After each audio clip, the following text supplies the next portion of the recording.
Welcome to math tutorial class. আমি কমল sir. আমি আজকে নবম এবং দশম শ্রেণীর পাঠ্য বইয়ের অধ্যায় 11-এর অবজেক্টিভ নিয়ে আলোচনা করতে যাচ্ছি। এই অবজেক্টিভটি যারা 9-10 বা SSC পরীক্ষার্থী এবং যারা অ্যাডমিশন টেস্ট বা বিভিন্ন চাকরির জন্য প্রত্যাশী তাদের উপকারে আসবে বলে আমার দৃঢ় বিশ্বাস। আমি বোর্ডে কতগুলা অঙ্ক উঠিয়েছি, এই অঙ্কগুলো কীভাবে কত শর্টকাট সময়ে সলভ করা যায় সে সম্পর্কে আলোচনা করব। বোর্ডের স্বল্পতার জন্য অনেকগুলো অঙ্ক একত্রে আমার আনা সম্ভব হয়নি বলে আমি দুঃখিত। প্রিয় বন্ধুরা, দেখো এখন আমি যে অঙ্কগুলো নিয়ে বোর্ডে উঠেছি তা নিয়ে আলোচনা করতে যাচ্ছি। আমার 1 নম্বর প্রশ্ন ছিল একটি ত্রিভুজের 3টি কোণের অনুপাত 3:4:5। ক্ষুদ্রতম কোণের পরিমাণ কত? এখানে ক্ষুদ্রতম আসতে পারে, বৃহত্তম কোণের পরিমাণ আসতে পারে। আমরা জানি ত্রিভুজের 3 কোণের সমষ্টি 180 ডিগ্রি।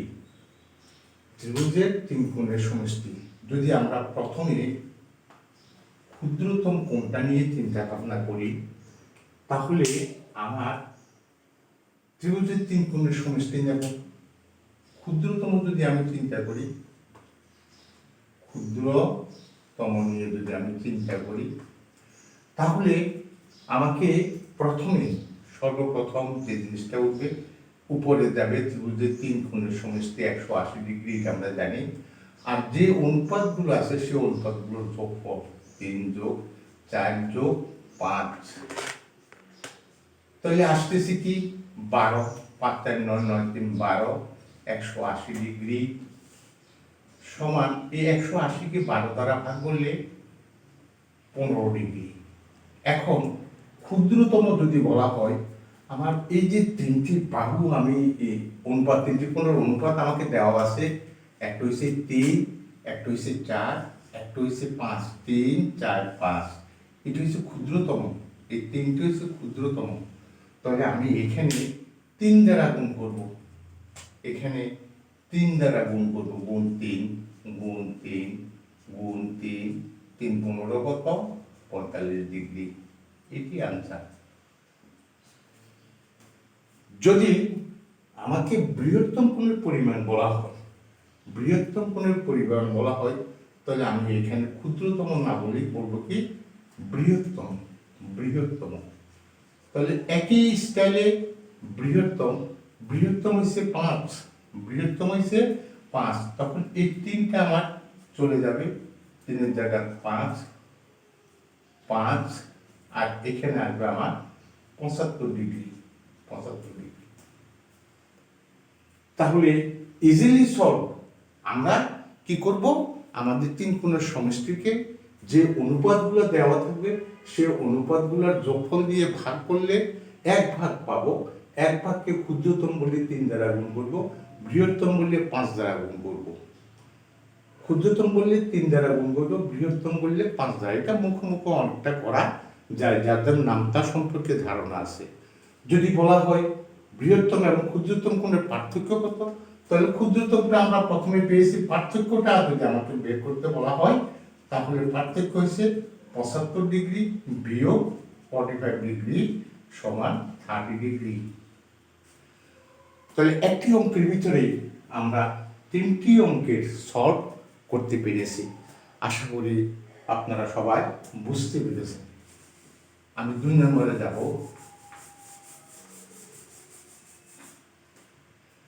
2 নম্বর প্রশ্নটা ছিল 2টি সংখ্যার অনুপাত 5:4 এবং লসাগু 120, গসাগু কত? এখানে লসাগু যদি আমি অঙ্কটাই দেখাই, অঙ্কটা দেখালে কি হবে, একটি সংখ্যা 4x, একটি সংখ্যা 5x, অপর সংখ্যা 4x। সবসময় মনে রাখতে হবে, তাহলে লসাগু হচ্ছে 5x আর 4x, এটা লসাগু। কমন গুণ আনকমন হচ্ছে 5 আর 4 সমান 20x। আর যদি গসাগু বের করতে হয় তাহলে গসাগুর ক্ষেত্রে সবসময় একটা কথা মনে রাখতে হবে, 5x 4x গসাগু হচ্ছে কমন হচ্ছে x।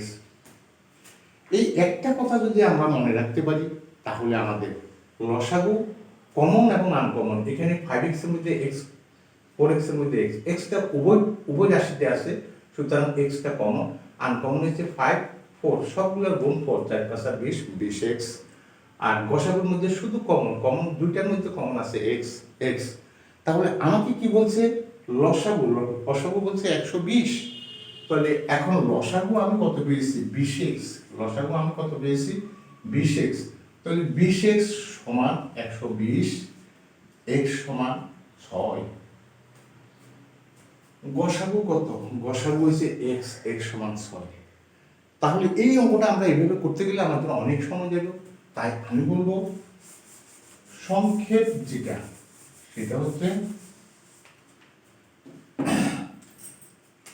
120 ভাগ সংখ্যাদ্বয়ের গুণফল, অনুপাতদ্বয়ের গুণ সমান 120 20 6। 10 সেকেন্ডে অঙ্ক শেষ, 10 সেকেন্ডে অঙ্ক শেষ। এই কথাটুকু মাথায় নিতে হবে, মাথায় নিলে আমার অঙ্ক যথারীতি হয়ে যাবে। আশা করি আপনারা 2 নম্বর অঙ্কটাও বুঝতে পেরেছেন। দুটি সংখ্যার অনুপাত 3:4 এবং তাদের গসাগু 4। গসাগু এখন এখানে আমরা 3 নম্বর প্রশ্নটা সলভ করতে যাচ্ছি।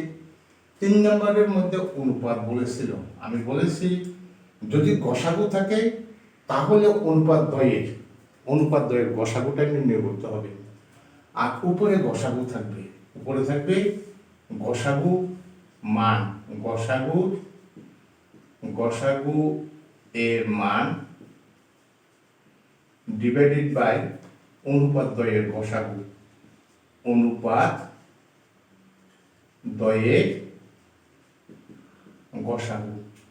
গসাগু। এখন গসাগু এর মান আছে 4 আর অনুপাত দ্বয় আছে কি 3 আর 4। এরা স্বাভাবিক ক্রমিক সংখ্যার গসাগু সবসময় 1 হয়, কারণ 3কে বা 4কে 3 দ্বারা ভাগ করা যাবে না। আমরা গসাগু করেছি কারণ 3 আর 4 3 মৌলিক সংখ্যা, 4 যৌগিক সংখ্যা, এগুলাকে ভাগ করা যায় যদি 6 হতো তাহলে 3 দ্বারা ভাগ, কারণ 6 3 দ্বারা বিভাজ্য হয়। তাহলে এখানে আমার গসাগু অনুপাতের গসাগু 1 মানে 4।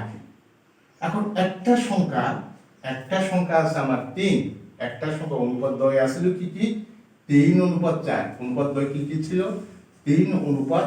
তাহলে একটি সংখ্যা 3 মানে 3 জায়গা 12কে যদি আমি বর্গ করি তাহলে হবে 144। আর আরেকটা অনুপাত ছিল 4 4 কত 16।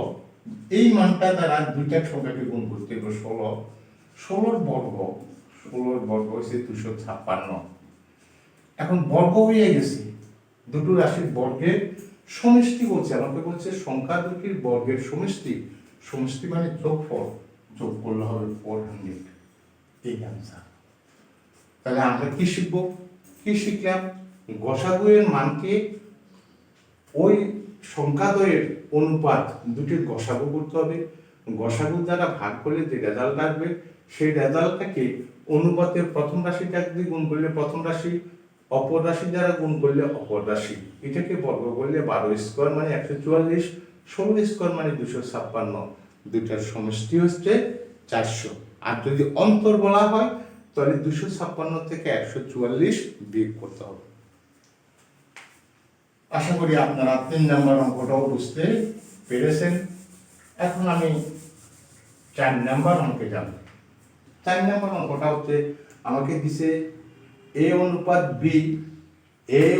b is equal to 3:4 R b অনুপাত c দিছে 5:7। বলে এ অনুপাত বি অনুপাত সি কত। আমি এটা একটা টেকনিক আপনাদেরকে দেখাচ্ছি। আমার তিনটি পদ দেওয়া আছে, একটা হচ্ছে এ, একটা বি, একটা সি। এ আর বি এর অনুপাত দিচ্ছে 3, 4। আরেকটা অনুপাত আমাদের দিয়েছে 5 আর 7, 5 আর 7। নিচে খালি ঘর পড়ে রয়েছে, উপরটার মধ্যে খালি ঘর আছে সি, আর নিচের রাশির মধ্যে খালি ঘর আছে এ। এখন এই সিটাকে 4 দ্বারা, মানে ডান পাশে যে সংখ্যাটা থাকবে তা দ্বারা, যখন যেখানে এই বামে আসতে হবে, বামে 5।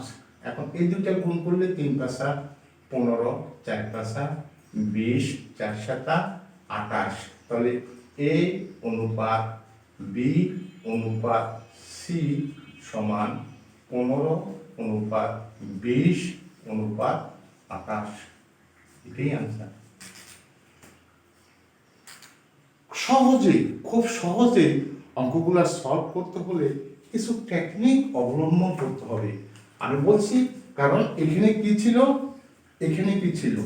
এখানে আমি সর্বপ্রথম বলবো যে ডান পাশে যেহেতু খালি আছে, তাহলে ডান পাশের সংখ্যাটা দ্বারা ডান পাশের খালি ঘরটাকে পূরণ করতে হবে। বাম পাশে যেহেতু খালি আছে, সর্ববামে যে সংখ্যাটা আছে সেটা দ্বারা এটাকে কি করতে হবে, পূরণ করতে হবে। খালি ঘর রাখা যাবে না। খালি ঘর যদি রাখতে হয় তাহলে অসুবিধা আছে। 3 পাঁচা 15, 4 পাঁচা 20, 4 সাতা 28। আশা করি আপনারা বুঝতে পেরেছেন।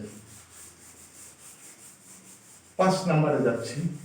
5 নম্বর হচ্ছে x অনুপাত y। x অনুপাত y = 3 অনুপাত 4। x অনুপাত y = 3 অনুপাত 4। আমাদের অনেক শিক্ষার্থী বন্ধু এই ধরনের অঙ্ক আসলে অসুবিধা ফিল করে। আমাকে বলছে কি 3x অনুপাত 4y সমান কত। তা আমরা কি করব, x y, কারণ অনুপাতের প্রথম রাশি লব, দ্বিতীয় অংশ হর, এটা একটা অনুপাত, একটা শুদ্ধ ভগ্নাংশ 3, 4। এখন x এর আগে 3 আছে, x এর আগে যদি আমরা 3 বসাই, y এর আগে কি আছে 4 আছে, তাহলে 4y হবে। এখানে যদি 4 ভাগে 3 দ্বারা গুণ করা হয়, এখানেও 4 ভাগে 3 দ্বারা গুণ করতে হবে। 4 ভাগে 3 দ্বারা গুণ করতে হবে। তাহলে কি হবে, 3 3 9, 4 4 16।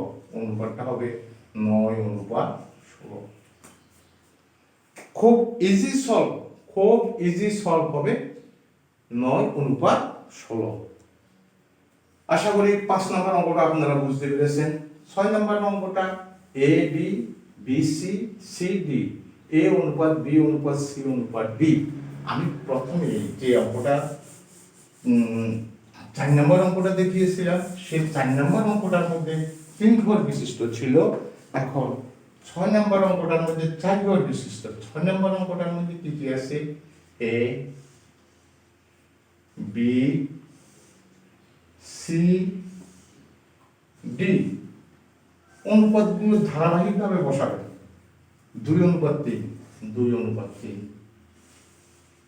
তারপরে অনুপাতটা হচ্ছে 1 অনুপাত, বি আর সি আছে, বি আর সি এর ঘরে বসবে। তারপরটা আছে 3 অনুপাত 2, 3, 2। এখন আমার অঙ্কগুলো করতে হলে আমাকে ঘরগুলো পূরণ করতে হবে, যেগুলো শূন্য ঘর আছে। এখন এই শূন্য ঘরগুলোকে পূরণ করতে হলে প্রথমে বি, বির ডানে 2টা শূন্য ঘর, তাহলে বি এর মানটা ওই 2 ঘরে বলবে। তারপরে যেটা আছে সেটার বামে এ শূন্য এবং ডিও খালি ঘর, তাহলে এখানে 2 দ্বারা পূরণ হবে, এখানে 1 দ্বারা পূরণ হবে। এখানে এ আর বি খালি ঘর আছে, সর্বভাবে আছে আমার 3, 3 দ্বারা গুণ করতে হবে। তো 3 দ্বারা গুণ করলে এখন আমার অঙ্ক শেষ। 3 দুগুণা কত, 3 দুগুণা 6, 6 এতে 6, 3 3 9, 3 3 9, 9 দুগুণা 18, 3 দুগুণা 6, 6 দুগুণা 12। তাহলে এ অনুপাত বি অনুপাত সি অনুপাত ডি = 6 অনুপাত 9 অনুপাত 18 অনুপাত 12। 3 দ্বারা যদি ভাগ করি 2, অনুপাত 3 অনুপাত 6 অনুপাত 4। ABCD এর মান 2 অনুপাত 3 অনুপাত 6 অনুপাত 4 হয়ে গেল। খুব ইন্টারেস্টিং এবং এত ইন্টারেস্টিং যে ইজিলি 10-15 সেকেন্ড 20 সেকেন্ডের ভিতরে অঙ্ক সলভ করা আপনার পক্ষে সম্ভব। আমরা এখন 7 নম্বরে যাব। 7 নম্বরটা সরল অনুপাত 3/2, 5/4, 6/5। তবে ভগ্নাংশকে সরল অনুপাতে প্রকাশ করো। এখন আমরা ওভাবে গাণিতিক নিয়মে করতে গেলে অনেক সময় যাবে। যদি অনুপাতে বিভক্ত করি তাহলে 5/4, 6/5। 4-5-এ লসাগুর ভগ্নাংশের যোগ করেছেন সম্ভবত। ভগ্নাংশের যোগে আপনি দেখেছেন 3, 5, 6 এর লসাগু 30। 3 দ্বারা ভাগ করলে 10, 10 দুগুণা 20। 5 দ্বারা ভাগ করলে 6, 4 6 24। 6 দ্বারা ভাগ করলে 5, 5 5 25। তখন নিচের এই ভগ্নাংশটা বাদ যাবে, অর্থাৎ আপনার সরল অনুপাত হবে 20 অনুপাত 24 অনুপাত 25। 24 অনুপাত 25। এই যে ইজি নিয়মটাকে আপনি সব সময় ইজি করে রাখার চেষ্টা করবেন। আশা করি আমার এই মেথড আপনাদের ভালো লাগবে। 8 নাম্বার অঙ্কটা 3 অনুপাত 2 আছে। আমার এখানে সমষ্টি দেওয়া আছে। সমষ্টি আছে কত? 42। তাহলে উপরে যাবে সমষ্টি আর অনুপাত দ্বয়ের যোগফল। অনুপাত দ্বয়ের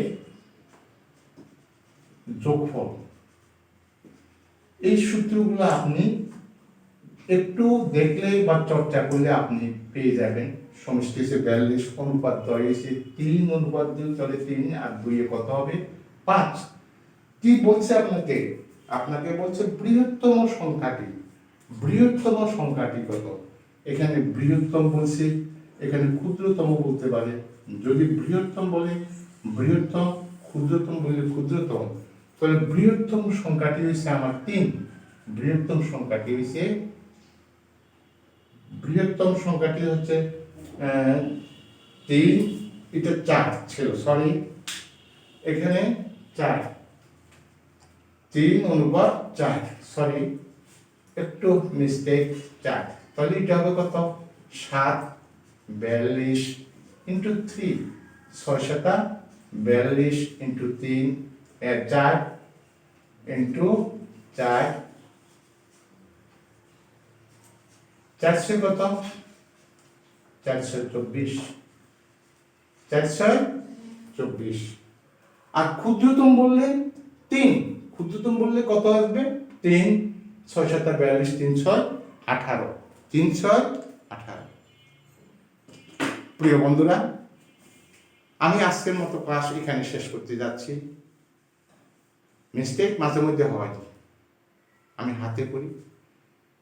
আপনাদের সকলের কাছে যদি আমার চ্যানেলটি ভালো লেগে থাকে তবে আমার চ্যানেলটি দেখবেন এবং আপনাদের মতামত জানাবেন। আপনাদের মতামত পেলেই আমি হয়তো একটু উৎসাহ বোধ করব এবং আরও অঙ্ক দেব। আজকে অনুপাত সমানুপাতের মধ্যে আমি প্রথম পর্ব দিয়েছি, আরেকটা পর্ব আমি দিয়ে অনুপাত সমানুপাত শেষ করব। পর্যায়ক্রমে নবম এবং দশম শ্রেণীর অবজেক্টিভের যেসব অঙ্কগুলো আছে সেগুলো পর্ব হিসাবে আমি আপনাদের সামনে উপস্থিত হব এবং আপনারা দেখবেন। যারা আমার চ্যানেলটি দেখে মুগ্ধ হয়েছেন, আমার চ্যানেলটি সাবস্ক্রাইব করেননি, তারা আমার চ্যানেলটি সাবস্ক্রাইব করবেন এবং আপনার বন্ধু মহল হতে আপনার অন্যান্য মহলে সেটাকে প্রকাশ করার জন্য লাইক, কমেন্ট এবং শেয়ার দিয়ে এটাকে উজ্জীবিত রাখবেন। এই প্রত্যাশা রেখে এখানে শেষ করছি। সবাই ভালো থাকুন।